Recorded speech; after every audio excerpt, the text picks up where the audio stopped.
Assalamualaikum warahmatullahi wabarakatuh.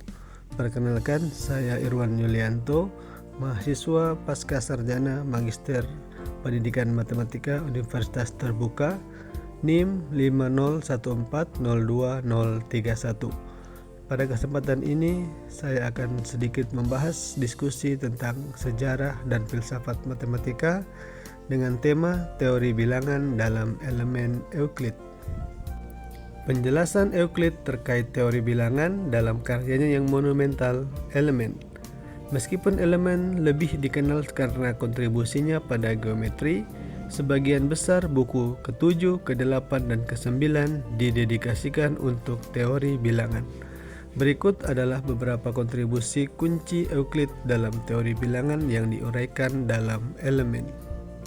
Yang pertama, definisi dasar pada buku 7.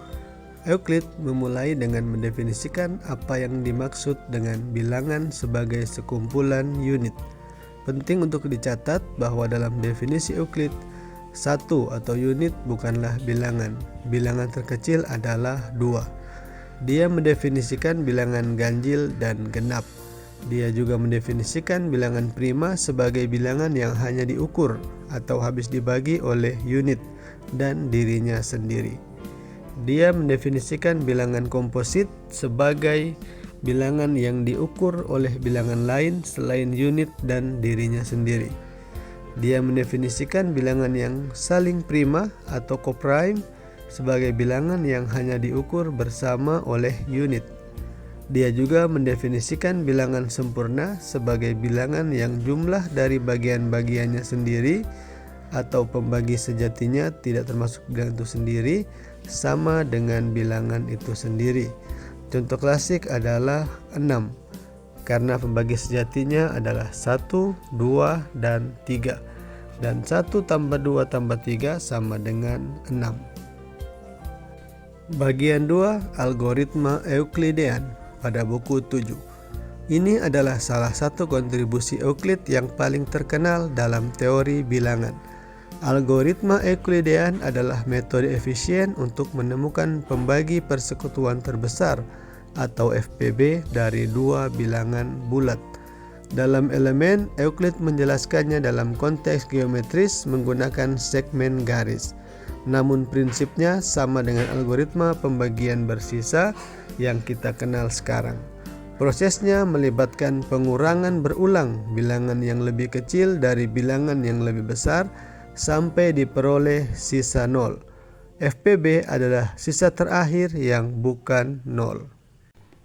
Ketiga, teorema dasar aritmetika implisit dalam buku ke-7.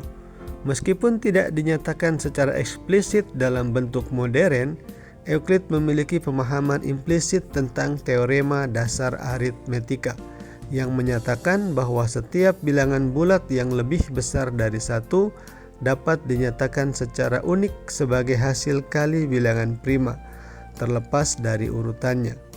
Proposisi dalam buku 7 menunjukkan bahwa jika sebuah bilangan membagi hasil kali dua bilangan, dan bilangan itu saling prima dengan salah satu dari bilangan tersebut, maka bilangan itu harus membagi bilangan yang lainnya. Ini adalah langkah penting menuju pembuktian teorema faktorisasi unik. Bagian 4, ketakterhinggaan bilangan prima. Buku ke-9, proposisi ke-20.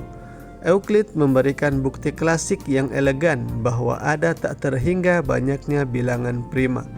Argumennya kira-kira sebagai berikut. Misalkan kita memiliki himpunan hingga bilangan prima.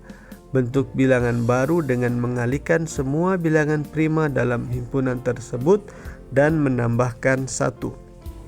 Bilangan prima baru ini either adalah bilangan prima itu sendiri, dan ini adalah bilangan prima baru yang tidak ada dalam himpunan awal, atau bilangan komposit.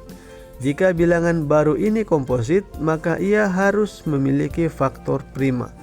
Faktor prima ini tidak mungkin salah satu dari bilangan prima dalam himpunan awal, karena membagi bilangan hasil kali dan sisa 1. Sehingga tidak mungkin membagi keduanya. Oleh karena itu, harus ada bilangan prima baru yang tidak ada dalam himpunan awal.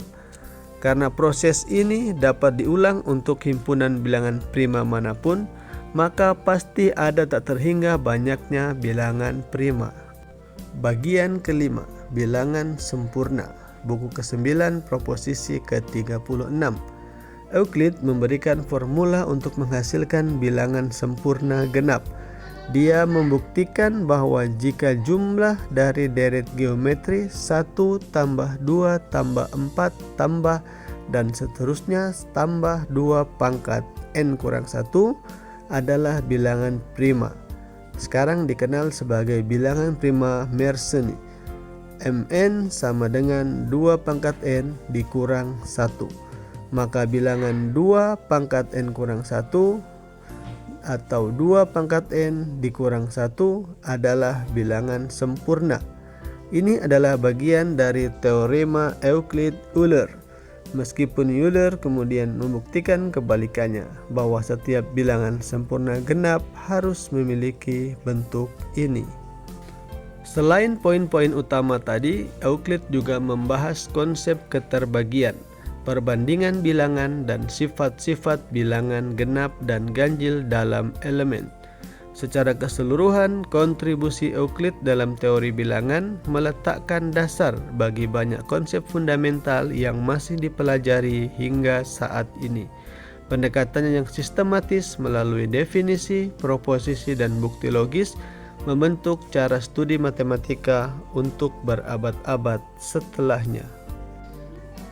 Demikian pembahasan singkat saya tentang teori bilangan di dalam elemen karya Euclid. Terima kasih atas segala perhatian, mohon maaf atas segala kekurangan, saran dan kritik yang membangun sangat diharapkan. Terima kasih. Assalamualaikum warahmatullahi wabarakatuh.